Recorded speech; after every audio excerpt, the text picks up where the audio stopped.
Okay, I'm gonna make a bold claim. I think Chak De India is the greatest sports movie ever made. I don't think it's Raging Bull or Field of Dreams or even Shaolin Soccer, and the reason has nothing to do with hockey. I think it comes down to one word: conflict. Because the real secret behind Chak De India is something most sports movies fail at. They don't understand how to write conflict. But the writer of this film, Jaideep Sahni, absolutely does. And that's why this movie works so well. To understand why, we need to take a look at three things.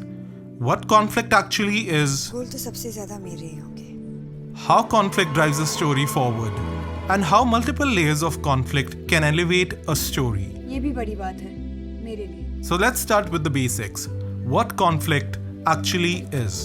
At its core, conflict is a collision between desire and resistance. Someone wants something मैं तो centre forward खेली हूं हमेशा अपनी हरियाणा की team से and something pushes them back. तो जाओ हरियाणा की टीम से जाकर खेलो। That collision between desire and resistance is conflict. Every scene in a story exists because a character wants something and something or someone stands in their way. Conflict is what creates tension, stakes, कल का final हम हारने वाले हैं। choice, तुम्हें अपनी team के साथ खेलना है या अपनी टीम के खिलाफ। consequences,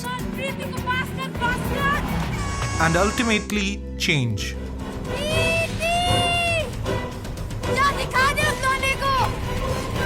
Without conflict, a story doesn't move forward. It just sits in one place even if things are happening on screen. And this is exactly the trap many sports movies fall into. They show training, they show matches, they show improvement, but the conflict is thin. And this is where subplots come in. A subplot is simply a secondary story that receives less screen time and emphasis than the main plot. In team-based sports movies, it's common to give 2 or 3 side characters their own small conflict or subplot. But for those subplots to actually matter, they have to be thematically connected to the main story. एक बार India की एक team ऐसे एक final हारी थी। In his book, Story, author Robert McKee writes, if a subplot doesn't thematically contradict or resonate the controlling idea of the main plot, if it doesn't set up the introduction of the main plot's inciting incident, or complicate the action on the main plot, if it merely runs alongside, it will split the story down the middle and destroy its effect. And that's exactly the mistake many sports films make.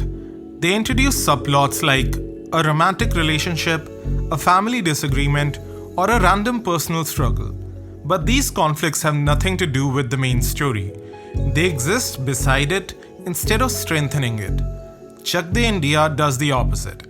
Every major and minor conflict in this film is connected to the central struggle of the main character, Kabir Khan. Kabir's struggle is about identity and respect. He is branded a traitor after missing a penalty, and because he is a Muslim man, his loyalty towards his own country is questioned. His fight isn't just about coaching a hockey team, it's about reclaiming his identity. Now look at the rest of the team. Preeti Sabharwal is fighting to be respected as a serious hockey player. Bindya Nayak is fighting for authority and relevance on the team. Vidya Sharma is fighting to pursue hockey instead of being pushed into domestic life. Even the smaller characters are fighting identity battles. Players from the Northeast are dealing with prejudice and invisibility. Rivalries between states create constant tension. And women's hockey itself is dismissed as unimportant.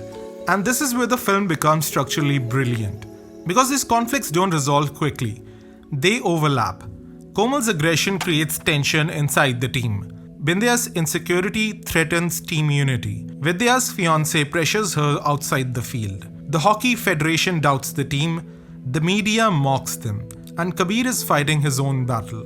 Every conflict follows the same structure. A character wants something. मैं हर साल forward खेलती हूँ। An opposing force resists them. Out.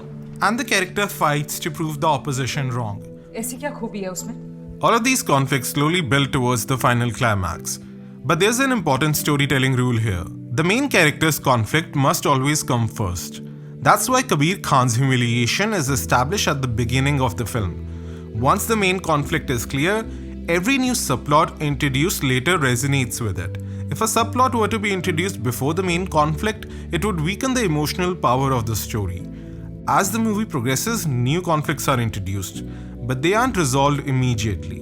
Instead, they remain active throughout the film. The story keeps returning to them, building tension layer by layer until finally, near the end of the film, these conflicts begin to resolve one by one. And when the final whistle blows, it doesn't just resolve a match, it resolves everything that the story has been building. Kabir isn't just winning a hockey game, he's reclaiming his identity. Preeti finally proves her fiancé wrong and shows she belongs on that field. Vidya doesn't just defend her post, she defends her right to choose her future. And the team doesn't just come together, they become India.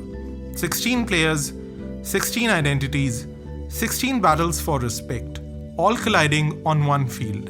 And all of their conflicts contribute to the overall story in meaningful, thematically resonant ways and drive the movie forward into one of the most satisfying climactic moments of any sports movie ever, teaching us how the power of writing strong supporting characters with strong subplots and conflicts make for a great story, and why Chak remains one of the best sports movies ever made.